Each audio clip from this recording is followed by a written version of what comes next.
That KASPA coin has gone to the moon. Where the heck is it going to go? Where can I DCA? This thing will not stop moving to the upside. Well, we got some levels for you. Where can we look for a pullback on KASPA? Not the friendly ghost, but the cryptocurrency. So let's take a look at KASPA. Holy smokes, Batman. It is off to the races. Look at this Lambo candle. All the way up 200%. We wish we caught it at 5 cents. Now it's at 13. What are we supposed to do, Alex O'Crypto? You may ask. Well, we look for levels for pullbacks, okay? We look for levels, and yes, there is not a lot of data here, so it's going to be difficult.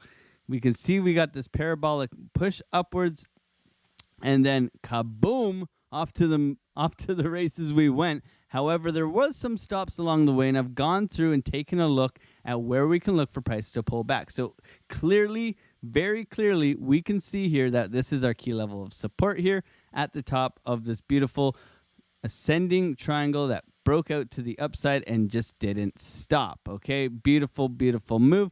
However, there are some areas where we're looking for this to come back to. So make sure, I'm sure you're aware of this 5.6 cent area, but we're going to look at what is above us here. So let's go down to the 12 hour, maybe the 4 hour, and we can get a better look at it. Okay, so we can see here that we have some actual levels, right? So you can see this has pushed, wicked down, pushed, continued its way upwards, and we're looking to grab these wicks. Okay, this is the whole point of doing TA on these, is where we can see key levels where we can get a little whoosh and a push back up where we can grab some trades. So what are these levels? I've gone through, I've done volume analysis on all these areas of where price is having a reaction where we can look to grab some trades. We can set those spot trades, and hopefully we get those wicks where we cool off here in the next coming weeks, where we can grab some better bags. Okay, so let's take a look. If you're bullish on this project, I am too,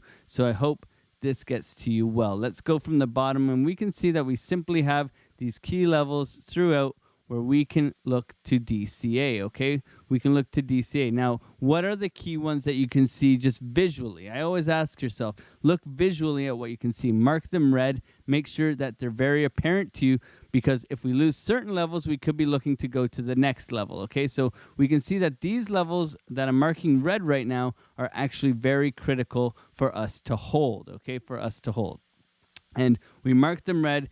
Look, we're getting a bit of a dump here, right? We mark them red so we can look for better entries for our hold positions, right? If we lose these levels, we look to fall down to key levels below us as well. So this will help us determine where we think price is going to go, where our next levels for a DCA could be possible, and how we can benefit from having these on our charts. Okay, so you can simply set a spot order. Down here, we get a little bit of a dip. We get a nice wick like this one that I'm blocking, right? Where we can grab that beautiful spot entry. You know, if you grab this wick down here and then you ride this all the way up, you're making a nice bag. Look, we're getting a nice dump right now on KASPA as we're doing the TA. So this is what I mean. We need to be prepared, and we can't be on the charts 24/7. So what we can do is we can set orders down here, maybe 10%, 20%, you know, and then the rest of it, you know, moon bag right down here in case we do get that big drop and then bang, push back up. Okay, so we prepare ourselves by adding these key levels to our charts where we can look to DCA. Now I'm going to get rid of this one because it doesn't look too prominent on my chart. And you can just go through with your fixed range volume profile tool, pull it between these key areas, and you can see, boom, there's your spot. Maybe we'll mark out this one as well, right? In a more gray color, just so it's not as visually like enticing. We want to be sure to separate our key levels throughout our charts where we can look to DCA. Okay, so you can see we're coming back down to the point of control here at 13.4 cents, right? So you can see this could be a good buying opportunity if we think it's going to sky from here. However, we would like to see it trickle down and get to these lower levels of the range, right? We can see it dipped its toes quite nicely down here. So if we can see a move down, we will look to grab around 11 cents, which means that we have saved ourselves a total of 30% move to the upside by buying lower. Okay, so we want to be able to grab these levels. I hope this gets to you guys well. Make sure to add these to your charts. Subscribe if you like this content. Join us in the free Discord. Link is in the description below. Thank you so much for your support. God bless you and have a wonderful rest of your day. Peace out.